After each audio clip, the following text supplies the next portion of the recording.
Okay, all right. You've landed on Island 49. I'm Weston Smith. This evening, I have a very special guest, the resident cap guru himself, Mr. Jason Hurley. Jason, sincerely appreciate you taking some time for me this evening. We'll get into all the pleasantries in just a moment. But this evening, I just think tonight's show is just well timed. We're kind of distancing ourselves from free agency, heading towards the draft where the 49ers have 11 upcoming draft picks. And obviously, there's some cap that needs to be allocated to those individuals. We'll get into whether or not I think we'll make all 11 picks because I don't know if that's going to be the case. Time will tell. But got a lot of questions for you. I think listeners are craving to better understand really the cap ramifications. We hear all the time about like the cap's not real, the cap's not real. I think Jason's going to promise us this evening that the cap is very real, but there are ways to maneuver it from the business side. So we appreciate you tuning in. Stick around. We'll dive right into it.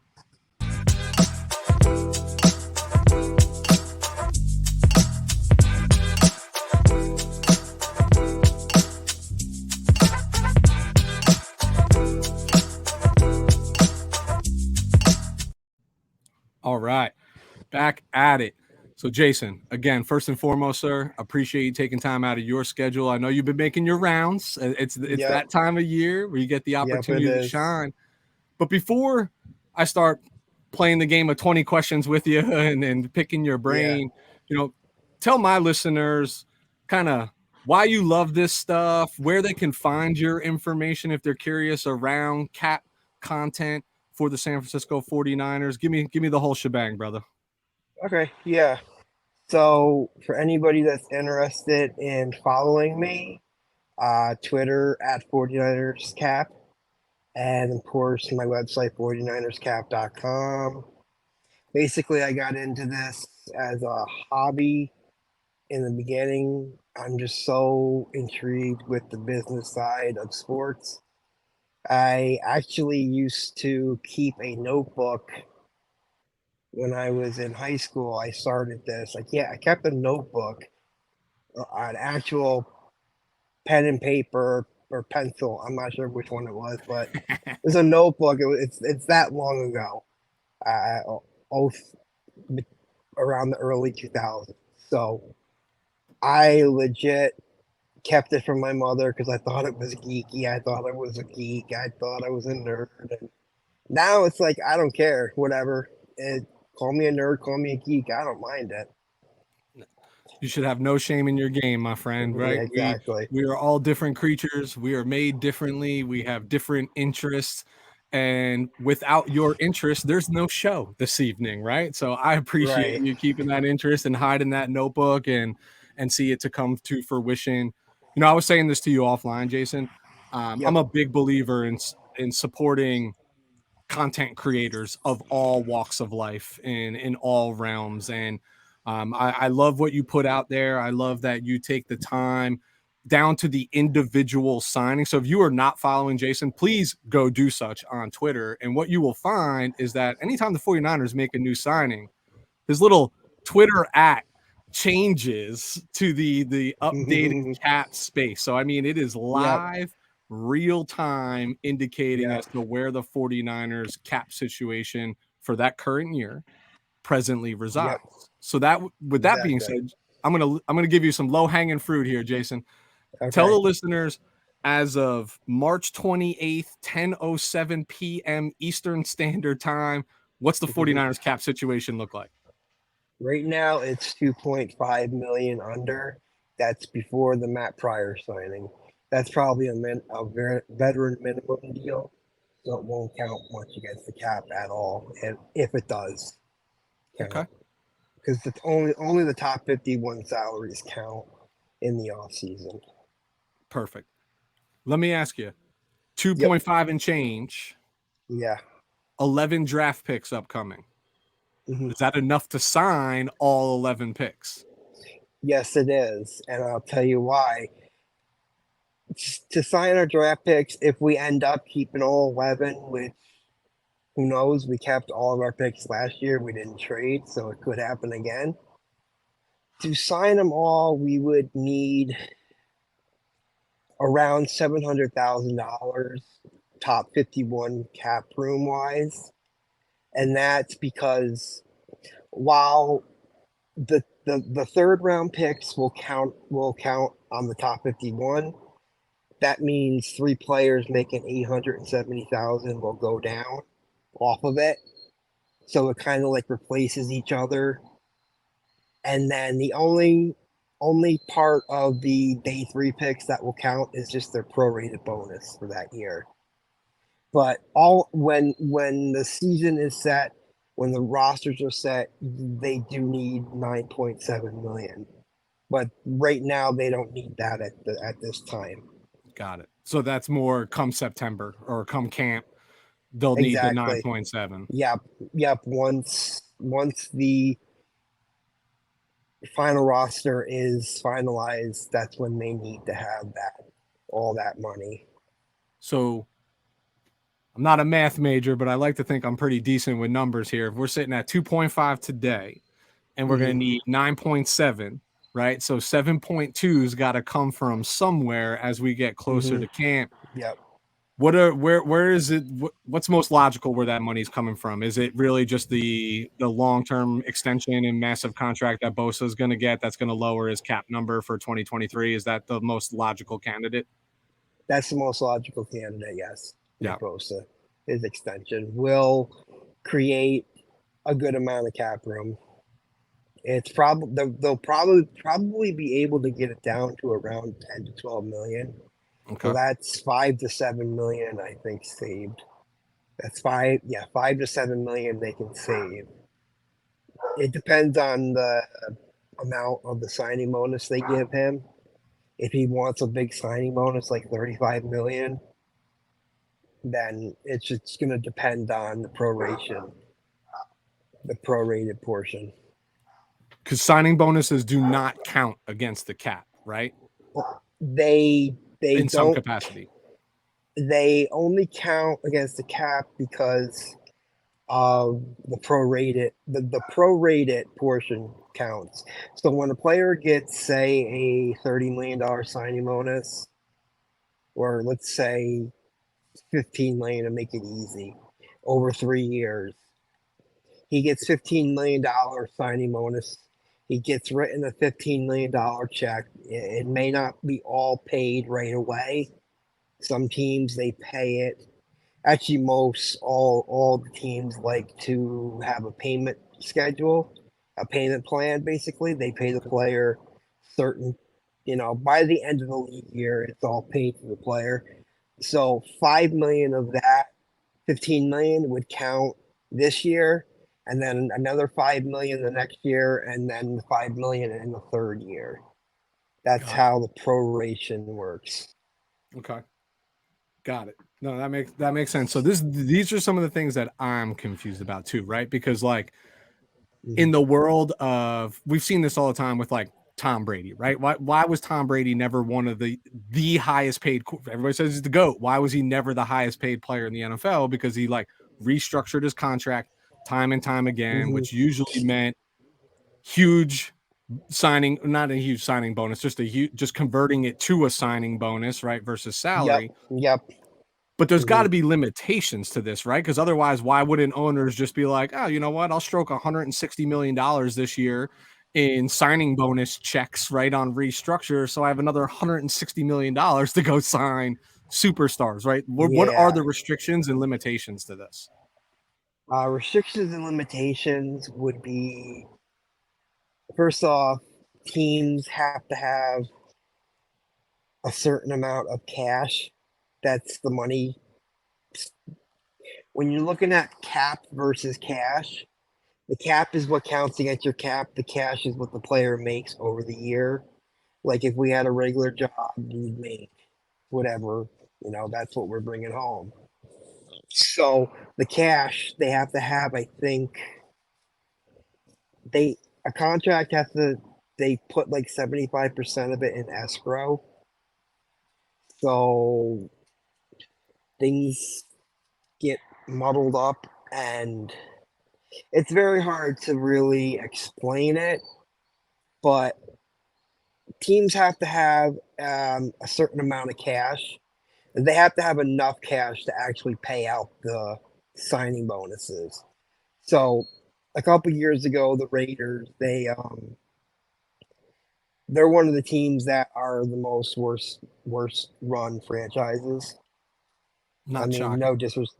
no, not shocking at all. No disrespect to Mark Davis or anything, but when they would sign free agents, people were like, "Well, they're interested in this guy," but they you would hear like Ian Rappaport or Adam Schefter say they can't sign him because they don't have the cash set aside. It all comes cash is king, Yep. basically. You have to have that money set aside to pay out that kind of signing bonus. Got it. So there's got to be some liquidity, right? Yeah, Sitting in the yeah, bank account. yeah. You have to have that Okay. sitting there each year. And, and this is what I think sometimes, I don't want to say the average fan, but some fans, right? Even myself, I fall guilty to this from time to time. Is I mentioned, in the intro that we're kind of distancing ourselves from free agency as we've moved forward Hmm. towards, free agency is always continuing all the way up through camp in some Yeah, capacity, right? But like the yep, event of free agency, we're distancing ourselves and we're getting closer to draft time.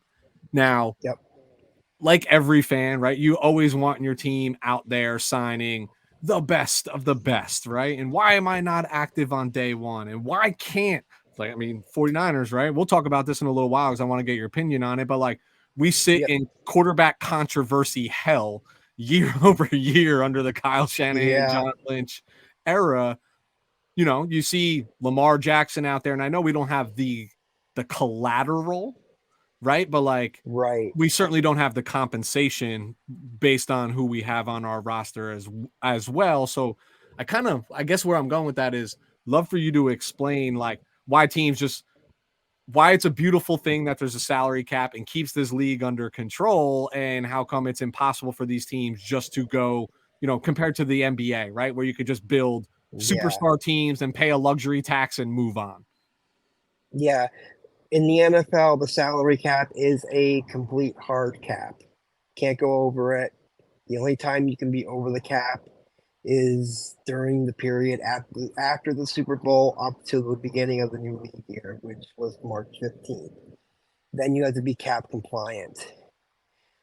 So the reason why people are saying like, "Oh, let's sign this guy, let's sign that guy," you just you got you don't have the you you don't have all this cap room set aside. Boy, this one's a tough one. Um, the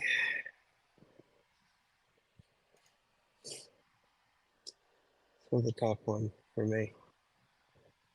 Brain's going like, That's those numbers. yeah, yeah. Thing. I hate asking this. Can you just repeat the question? Yeah, Like where you were going? Yeah, I don't know if it was so much, and it's fair ask. I don't know if it was so much as a question, just more like your thoughts on to like, I guess where my question was really leading, Jason, to take a step back, is Yep. the difference in the NFL versus like the Oh NBA or yeah, MLB is yeah. the hard cap. Like, what are the Yes. ramifications should you be over the cap prior or post March 15th? Have we ever seen that, right? Of the league new year. No, no, you can't be over the cap because they will deny any type of transaction that would put you over the salary cap. Got it. They'll deny it. And if you do make a move that would put you over it, I think they give you 1 day, 24 hours to get under the cap. Got it. So, say the team wants to sign this player, they don't have the cap room, but they have to make the cap room by restructuring a contract. So they do that, and then they can sign the player.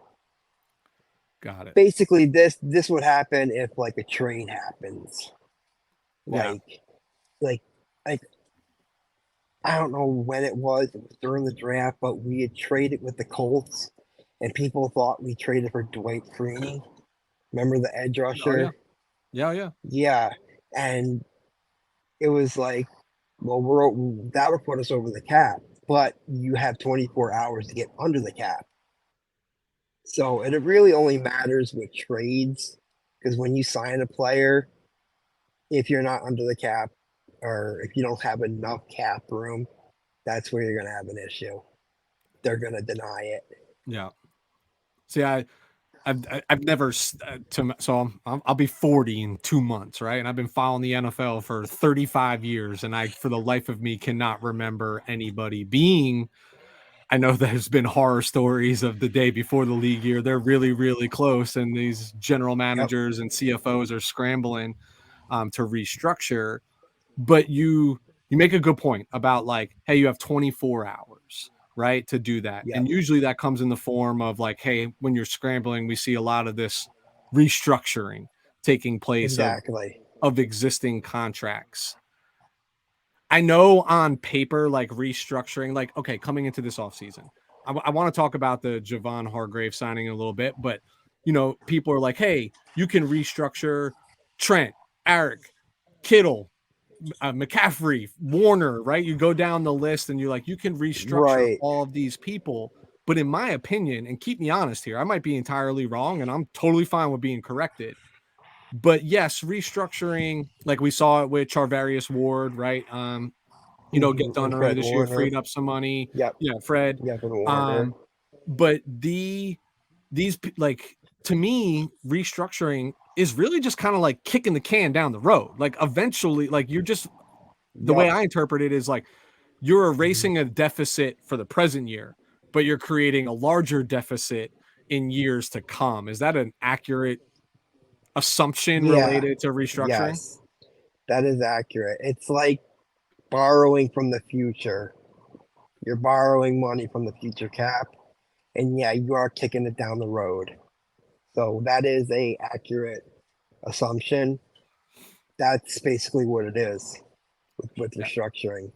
Be, I be, mean, if the 49ers want to restructure all those contracts, they're looking at like losing close to like 20 million in cap room next year. They would have lost. That's a lot of money. and that's dead money, right? Like that's nothing that you like that's considered dead money. That would be basically prorated bonuses. So basically, you can't get that money back because you just paid it out to the Got it. player on a restructuring. Got So, it. No, this makes sense because yep, I look at the, like Trent's contract, right? He carries the largest cap number right now. I think what is it, 26, yeah, 27 million, something like that. yeah, it's around there. Yeah, it's like For 27. I mean, a Hall of Fame player, but how much Yeah, longer is he gonna play? Like, do you want right. to be you don't want to be in those scenarios where you're still paying the piper in some capacity, whether it's going directly to him or it's just dead money against your number for a player that's no. We saw this as 49er fans at the swing of the Hmm. century, right? Like Yep. during the Hmm. Garcia Owens years, after while Mooch was there, that we Yep. were in cap purgatory for a little while, paying players that were 2-3 years removed from our roster that were still hurting us in the salary cap. Oh yeah. During the early times, the early 2000s, the team was in cap hell. Literally, cap purgatory would be nice way of saying it.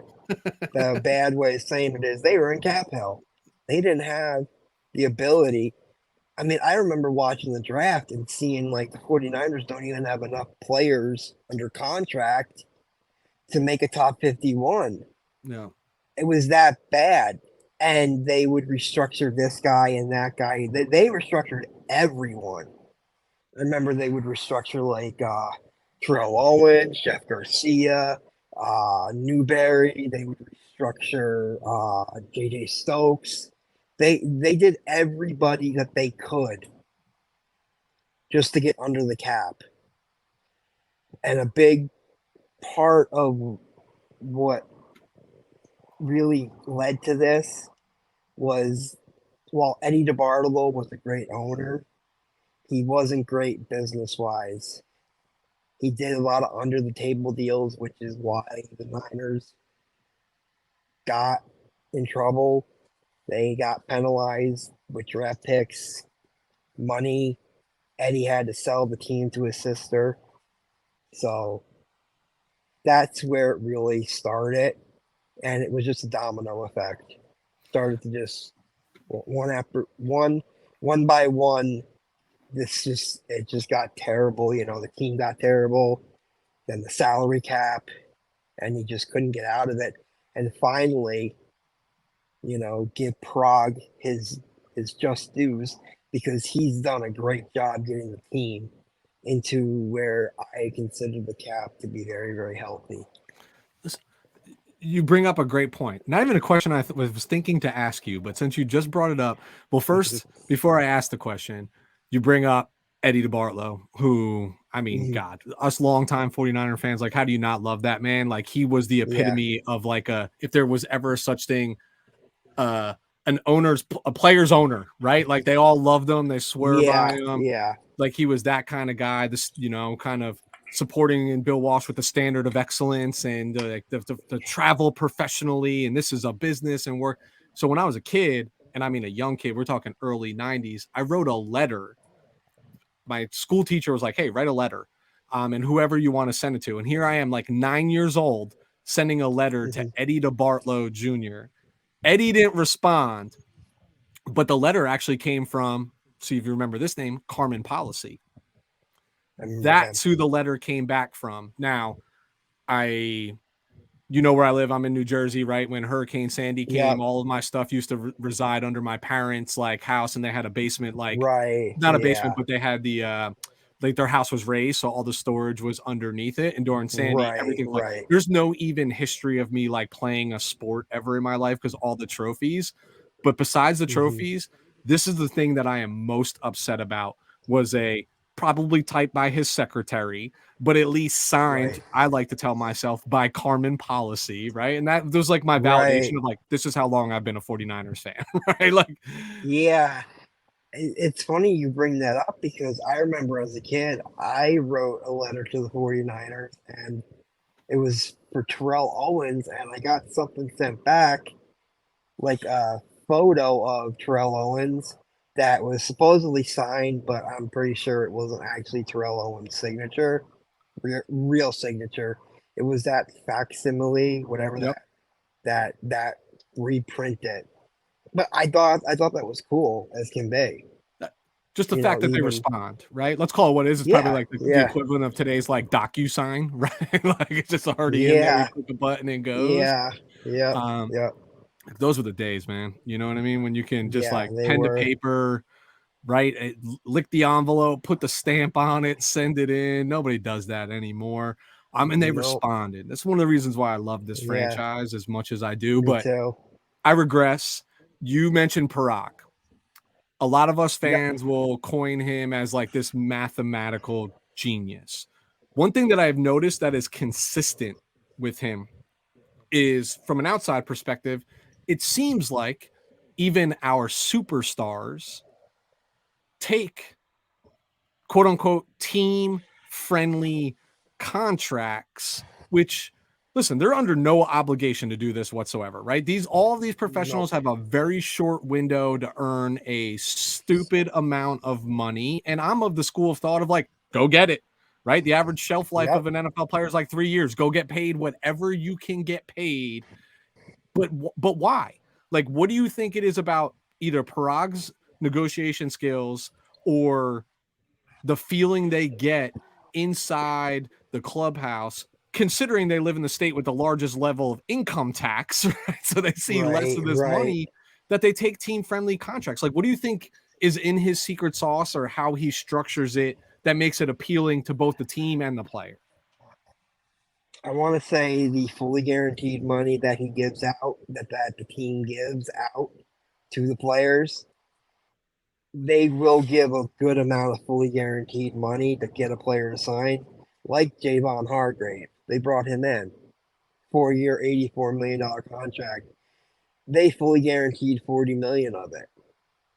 Now, like you're saying with the star players like George Kittle, Fred Warner, Debo Samuel, they all got extensions, and those look team friendly. They do. They are. And I really believe that it's not just Prague doing his thing. I think it's really that this franchise has made a culture that's just so desirable to players that they want to stay, even if they're taking less money. Like Hargrave said, he took less money to come to the Niners, and or the report is anyway. We won't really know if the Browns really offered him more. And the same thing with Jake Brendel. That's the rumor. Um, so really, it's just the team culture. Yeah. That is a big part of it. And I think with John Lynch and Kyle Shanahan, and it goes beyond them, but them, Rog, you've got Jed. Jed has really changed over the years. He went from being an owner that we couldn't stand to an owner that really cares about winning now, Yeah. not about saving money.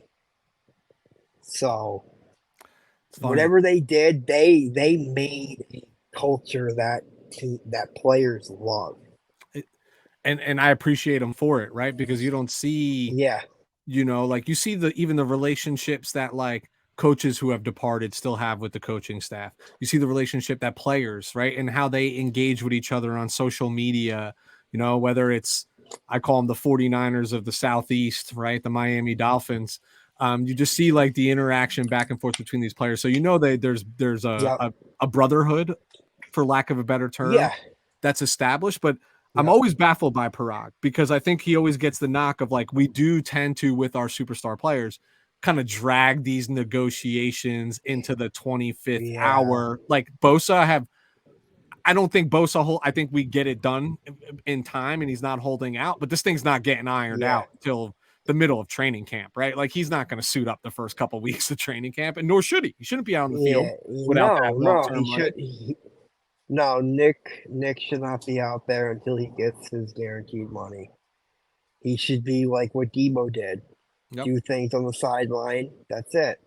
If I was his agent, I'd say do that. Show up, be a team guy, but do your own thing. Your teammates are going to understand that you're trying to get paid, and it's going to happen. These contracts don't end up happening overnight. No. It is a long process with your star players that you brought in and have developed and have a close bond with, like a Debo Samuel. He has a close bond with Kyle Shanahan. So with Nick Bosa, it's gonna take a while, and even John Lynch, I think, said that it will take a bit of time to get the contract done. I mean, he's going to become the highest paid defensive player in the Oh, history of the league, and he'll be replaced next year yeah, by the next person up. We know how this goes, yep, but those aren't nickel and dime contracts, right? And there's going to be a lot of there's going to be a lot of guaranteed money.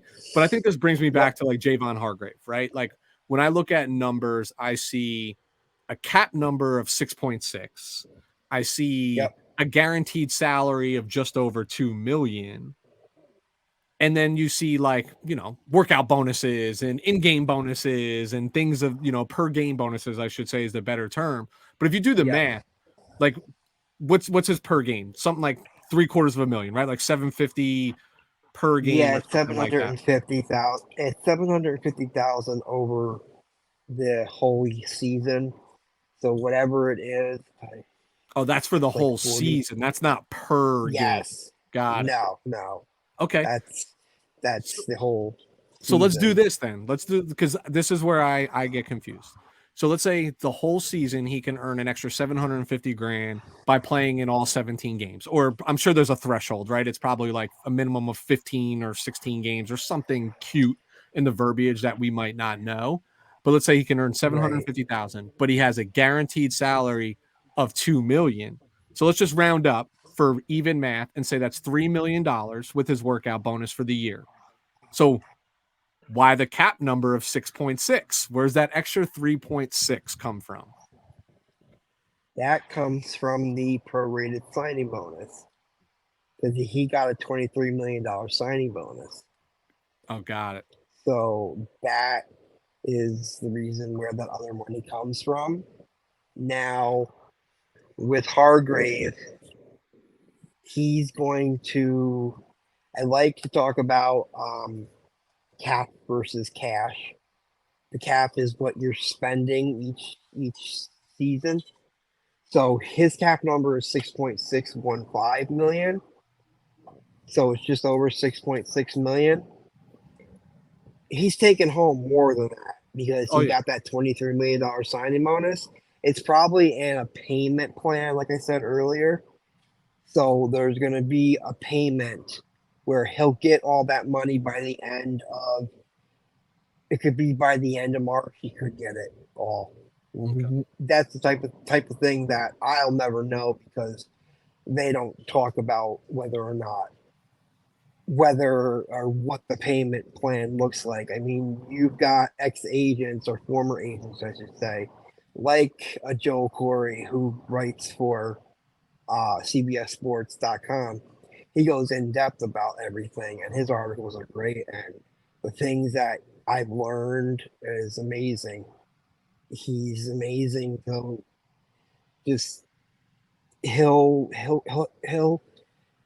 really interact with you on Twitter when you tweet at him. He'll tell you what's what, if it's possible, if it's not possible. He's a great guy to follow too. Okay.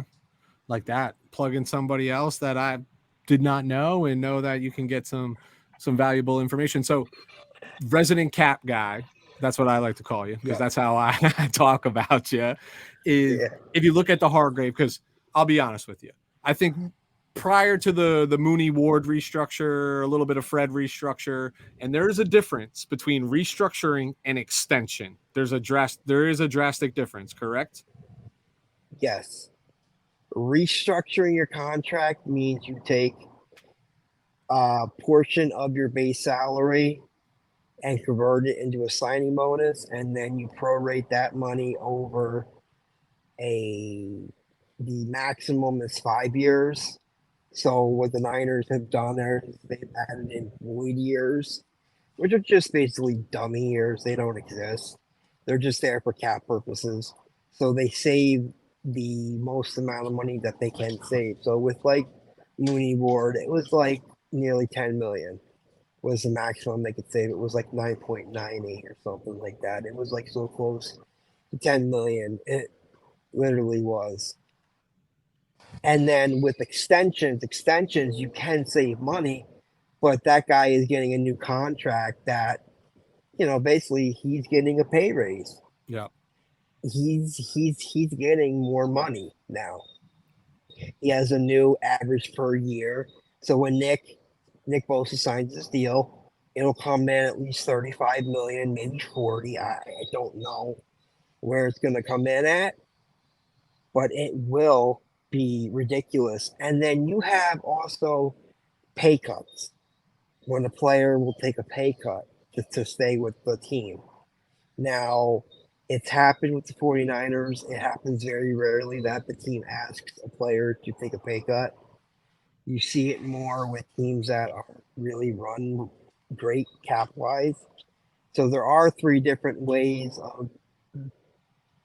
four ways of gaining cap room: a restructure, an extension, a pay cut, or outright release or trade. Yeah. So, and we've seen this, right? Like, with releases and trades, like there's the designation pre-June 1, post-June 1, and they all mean, certain things and what they carry against you. So where I was going with that, look, we are pet friendly on Island 40. No apologies, man. This is the real world. This is the world we live in, and I welcome it. I told you before we got started, I got two of my own. I think one of them's passed out. The other one's probably laying in bed with my wife. So we're straight at this point. But going into, I think if memory serves me correctly, pre any restructurings for Mooney and Fred or anything like that, walking into the league new year, first day of free agency, what were we like 6 million and change below the cap? Yeah, we had about 6-7 million in cap range. Okay. So Yeah. I pegged the 49ers to be very prudent in their spending. You listen, I know we're Right. fans and I'm not being biased here, but this roster is loaded with superstars, right? Across all different Oh, positions, yeah. all pro players. Yep. I pegged us to be more in the market for like gaps, right? Like plug and play individuals, reclamation projects across the Yep. D line, which we did, but with the Yep. Javon Hargrave, floored with this signing, not expecting it. I have to Right. imagine you weren't Right. expecting it Not either. I said online, I said repeatedly, the 49ers will make a splash signing. I did not think it would be Javon Hargrave. Had no idea. When I was watching Free Agency Frenzy on NFL Network and that came across, I was like, I actually saw it on Twitter first, so I had to see, is it real? And it was real because you've got a lot of people on Twitter that like to spread news that's fake. Like, oh, Lamar Jackson's been traded here, Yep. or the 49ers have traded this guy and that guy. They traded Trey Lance. It's like, and it looks like it may be Adam Schefter, but it actually is at Aiden Schefter. Yep. So it's like it's not Schefter, and people get fooled into believing that that's actually happened, and signings actually like that. So it's crazy. Well, when I saw it come across my phone, my phone was blowing up, right? Like, so I'm from New Jersey. I'm a diehard San Francisco 49er fan. I'm actually a New York Giants season ticket holder, inherited them from my grandfather. So my whole family is New York Giant fans, right? So everybody blowing me up. Oh, you guys signed Hargrave. And of course I'm seeing the notifications across my phone. I'm like, bullshit. Like this is coming from some Yeah. false thing. Turns out I was right. But you mentioned the Aiden Schefters of the world, right? Which also just affirms for me that Yeah. people have far too much time on their hands to go out of their way Yeah. to like spend time doing this stuff to be like, fooled you, And I'm just like, I mean, Yeah. I know you don't got Yeah. time for that. I know I don't got time for that. What are we doing here? Yeah. Exactly. Yeah. So No. do you think the structuring of Hargrave? So you think about it, like an $84 million contract. What was it? 60 million in guaranteed or something along those lines. In year one, he carries 40 a cap million. number of what was it? 40 million fully guaranteed was what he got. So half of his contract essentially guaranteed, right? But Yeah, you half see his a contract. 6.6 number against the cap, and you're like, how do we work that How out? can they do it? How Yeah. they do that? Well, Yeah. that's that's what I call the magic of Prague. He works the cap. He does it so the first 2 years are low cap hits, and then the later years are more cap heavy. Like he's So got like over 20 million each year. Uh, Cap number. It's like 23 something. I'm not exactly sure right now. It's been so long of a day. yeah, So so long. 2 weeks in the NFL is an eternity during free yeah. agency Yep. with all the names Yep. that come in. So riddle me this, sir. We are getting, as I mentioned, right? You feel comfortable that we have enough money based on the way the top 50, the top 51, like draft is a non-concern. But I still Right. think there's still some holes to plug, and I think there's some players out there. I won't name names but let's just say by like positions that I think that they might test the waters on, because that's when we see like, I'll call it wave X of free agency, where it's Right. like post draft. I didn't get who I wanted. I didn't fill the gaps that I wanted. What names are still out there? And that's where you see, like, I mean, like, we know Jadeveon Clowney's floating out there. Just big names. Do I want us to sign Jadeveon Clowney? No, I don't. But what I'm saying is people like him who do carry a name and a legacy to them, they don't get done till after the draft. They don't get done till the Right. summer because teams need to shake out. So for us, obviously to even test the waters on somebody, some money's going to have to free up along the way. So when Yep. you look at this roster right now, based on current cap numbers, who are the prime candidates in your mind for restructuring, but also that don't cause a super heavy burden 2 and 3 years from now when they might not even be on this roster? Christian McCaffrey, Yeah. because he's on the roster for the next 3 seasons. He would save over 8.5 million if they redid his contract. The other one is Eric Armstead, and I'm not really fond of the idea of restructuring a guy twice, like back In to 2 back years. seasons. Yeah, he got Yeah. restructured last year, and that's why I'm not even going to mention George Kittle because I don't want to go there. That's another one that I wouldn't touch, and I won't touch Trent Williams. He did it last year too. So I don't like the idea of restructuring contracts in consecutive years, and I also don't like restructuring contracts of older players.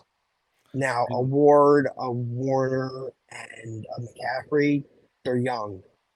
They're younger, much younger, and that to me, if you're going to restructure a contract, you better be sure that that player is going to be here 2 to 3 years down the road.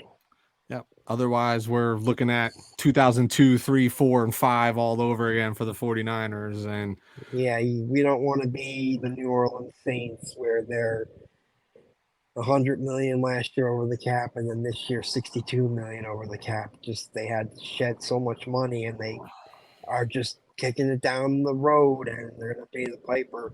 We saw the Rams. The Rams have finally they sent something out to their season ticket holders saying, we abused the cap. This is the problem. We won, but the cap. We have to do what we have to do. Jalen Ramsey, he's gone. yeah, Bobby Wagner, he's gone. yeah. You know, I tell you what, I'm going to be honest with you right now, dude. I, I, I more than anything want my team to be relevant all the time, right? Like I love the football season. I love when my team like is playoff bound and wins a couple games. Am I right? greedy and want a Super Bowl? Damn right, I want a freaking Super Of Bowl. But at the end of course, the of day, like course, I judge the success of the Super Bowl, of the football season based on how many games I got to watch my team play, and I don't miss games.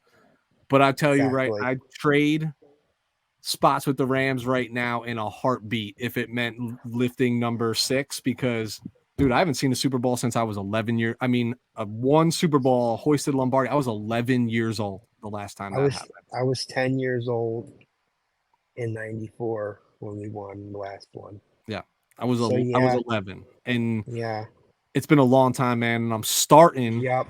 because this is going to be my last question for you, I promise, but this Okay, window in the NFL gets smaller and smaller and because remember smaller. when we were growing up, free agency wasn't really a thing, right? Like it No, it was wasn't. No, players it stayed on really teams wasn't. forever unless the team was just Yep, like, I don't want you anymore. Like go yep, somewhere.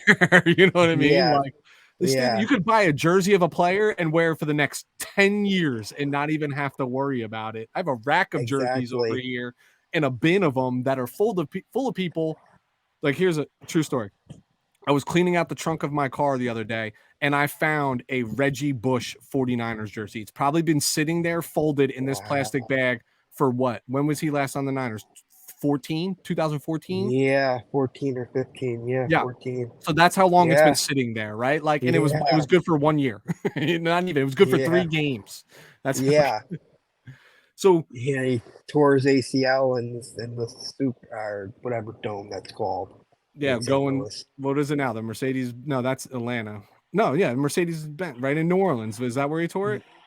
No, and St. Louis, Oh, that's and right. That's right. he even sued the Rams and St. Louis, I hope he won. the stadium. Yeah, because that really cost him a lot of money So potentially. my final question is I just mentioned that the window here is small. So when you look beyond only 2024, and you've been talking a little bit about this across Twitter as of late and posting about 2024 cap scenario. When you Mhm. look at it, I know we have people signed through 2024. A lot of the superstars, maybe like I think this might be the last year for Juice. I'm not 100% certain. I'd have to look at it, but like who who do you immediately look at on this roster in 2023 that should be here in 2024 based on their current contract, but probably is going to become a cap casualty? That's a tough one because I honestly don't think that they're going to need to have a cap casualty. Well, that's a fantastic spot to be in. Yeah, yeah. Um, if anyone, maybe it's use check. It depends on his play, but I still don't. I would say none of them. They're in such a great shape right now that yes, 2024 looks like it might be a problem because they're going to be over the cap again for the next year because they've got Talanoa Hufanga. He's going to get a pay raise because of making the Pro Bowl for next year. When the cap is set, we'll know how much he's getting extra. You also have Diamador Lenore, Elijah Mitchell, and Aaron Banks from the 2021 class that could see pay raises based on the percentage of playing time they get. And that affects the following year, right? So if they play like Yeah, 80% plus snaps this year, they see the they're bump gonna. next year. Yep, exactly. Okay, and It that's when the happens team. in their. Yeah, it happens in their final year of their contract. Okay. Well, I mean, that's an envious spot to be in. Hey, keep me honest. I know they didn't officially announce that they were picking up Ayuk's 5th year, right? They just said Right, that they it's haven't likely. officially. Yeah, they said they're planning on picking it Okay. up. Do you think they're doing it? So I lied. I have 2 more questions for you, man. I hope you want to stick around for a little while. I'm having fun with you, so I That's appreciate fine. you taking out That's time. fine. Yeah. Um, do you think they pick it up with the intent to make a move pre-draft, or do you? Because I personally believe Ayuk is part of the long-term plan here, more so than Debo. I'll be honest with you. Mhm. But I think that because they can play with the numbers right now, right? Like they don't have to renegotiate yet unless he wants to get cute and hold out and do all of that stuff. But do you think they pick it up with the inkling to move on, or do you think he's part of the long-term plan here as well? He's part of the long term plan. He should be. Yeah, he Dude's a should be. dog. He's a dog. He's best route running receiver. He's the best pure receiver. He is receiver number one. Now I believe they can keep both him and Devo, but what's going to happen is you're probably going to see Trent Williams retire, which is going to help, but then that leaves another hole, Yeah, though, a big hole. at left tackle, big time. We've been spoiled since what 2000. When did Seven, Staley come? 6, seven, 7? 2007. Yeah, I mean we've The had year Willis, the year Patrick Willis. God, I miss Patrick Willis so much. Me too. God, he was so good. You know who I really miss that could have changed some things for us in those years of hell in like 15, 16, 17? Chris Borland, who just went and hung it I up was after a thinking, year, yep, dude. yep. I mean, that was a steal. What was he, a 3rd round pick? Third Balled round out, pick, balled balled out out. his first year. Decided that he was going to hang up because he didn't want to risk injuries to CTE, head injuries, and I respect it. apart. Yeah, I don't. I don't blame the guy. He did repay his signing bonus back, the part that he didn't earn, the 3 years that he basically retired. Yeah. So yeah, I I remember Mike Mayock's draft analysis. So this is pre general manager Mike Mayock, right? This is draft yeah, analyst Mike Mayock yeah, for the NFL Network. yeah. And when they drafted Borland, he's like, I don't care. Too small, too slow, blah, blah, blah, blah, blah. This dude can play football. And boy, was he right when that guy got on the field, man. Yeah, He was just but you know what? I understand why he wanted to walk away from the game, because to play at that level, he had to play more violently than most people. And it was a violent brand of football. Like I played football my whole life, dude. I will never let my son put on pads until he's like begging for it. Like I am not going to push him into this right. game. It's Bro, it's so fast. It's so physical. I literally believe, I know this will never happen because there's too much revenue behind it, but I believe that in my little mind that I live in like 20 years, the NFL actually won't even exist anymore just because of just what we'll find out about CTE and the long-term ramifications. Like Yeah, it's going to be irrelevant. Like, all these Uber athletes, these top 1%ers in the world of athleticism, go play basketball, go play baseball. You can play for 15 years and make $200 million more than you're making playing in the NFL. You know what I mean? exactly. Yeah, exactly. It's going to Yep. happen. I just believe that, but I hope it doesn't happen anytime soon. Because I mean, dude, Yeah. you remember we're the same age, right? Like when we grew up watching football, these dudes killed each other. Killed each other. Yeah.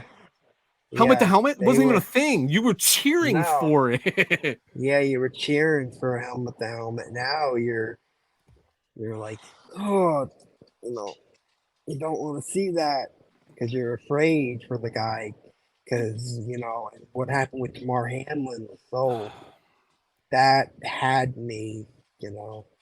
I'm glad he's doing better. Me I too, man. am. I That's one hope of he those. can come back. I think. Listen, you never want anybody to be like the.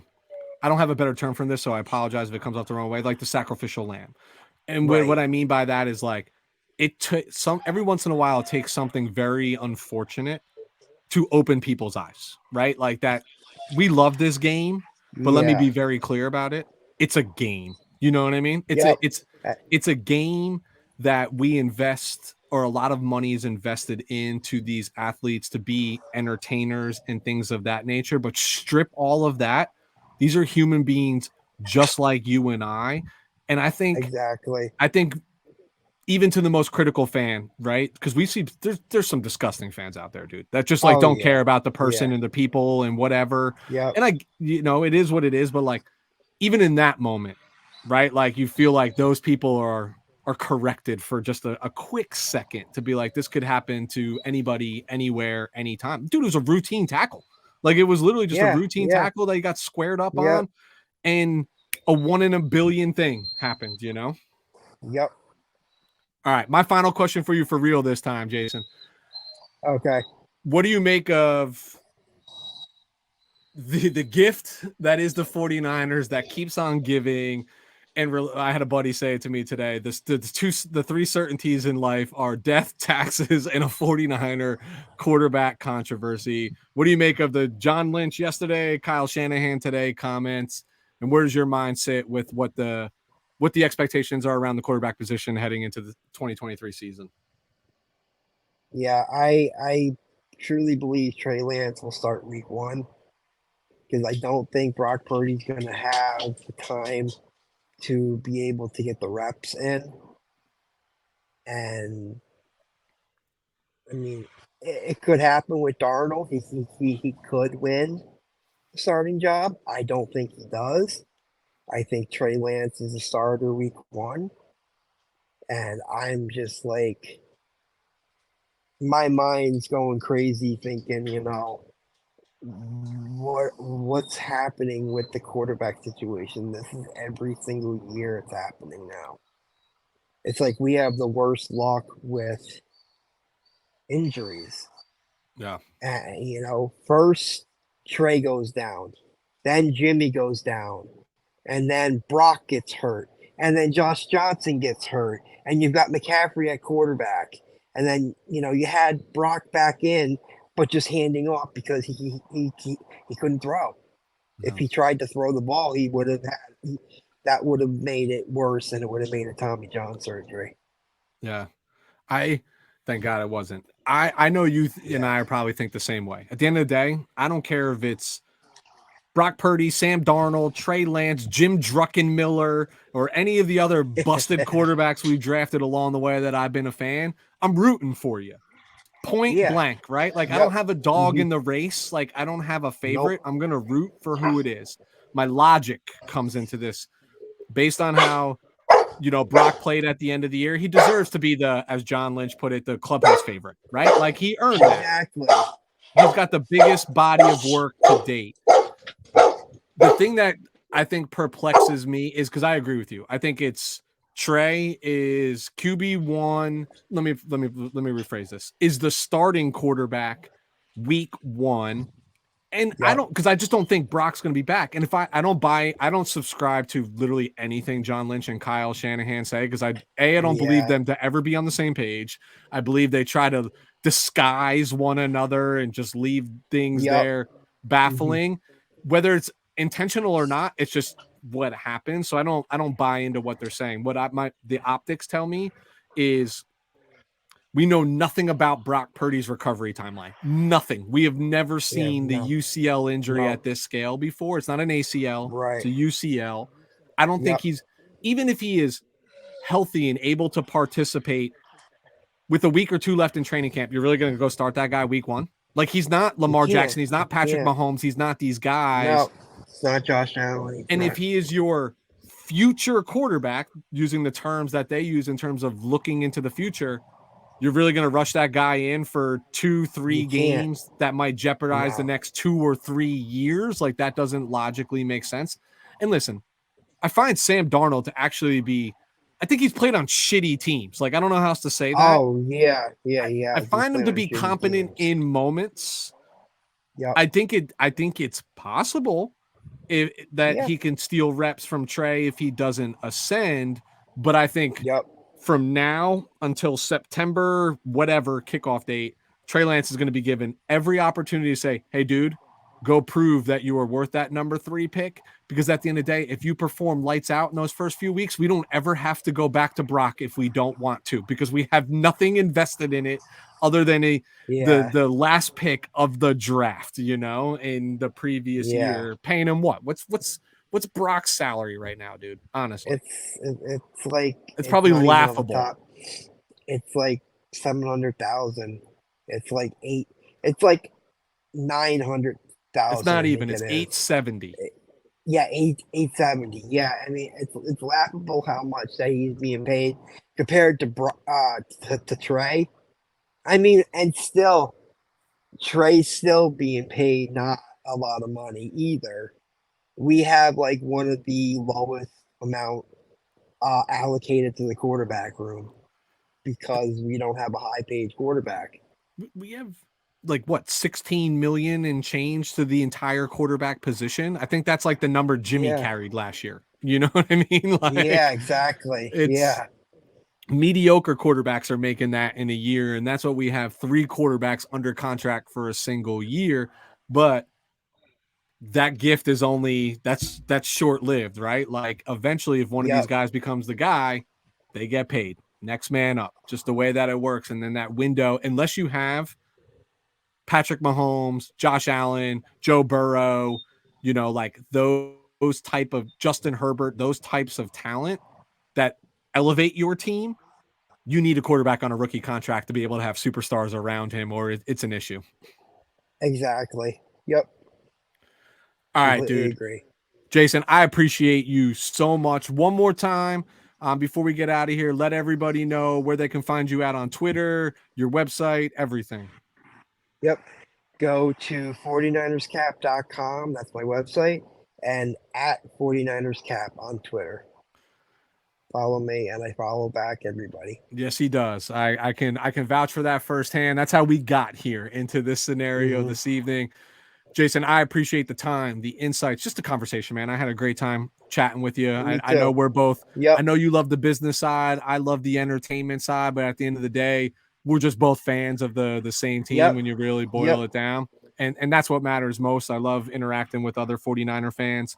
But that wraps us up for this evening. I'm Weston Smith. This is Island 49 that you have landed on this evening, brought to you by the We're Talking Football podcast. You can find us on Instagram, Twitter, YouTube at WTFPodNFL.com. Hit the likes, hit the subscribes, get the notifications. You'll see it in the bottom left and bottom right of your screen.